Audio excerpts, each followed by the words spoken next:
മച്ചകത്തമ്മയെ കാൽ തൊട്ടു വന്ദിച്ചു മകനെ തുടങ്ങു നിൻ യാത്ര.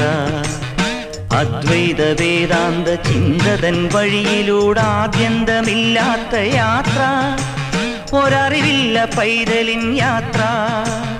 മച്ചകത്തമ്മയെ കാൽ തൊട്ടു വന്ദിച്ചു മകനെ തുടങ്ങു നിൻ യാത്ര.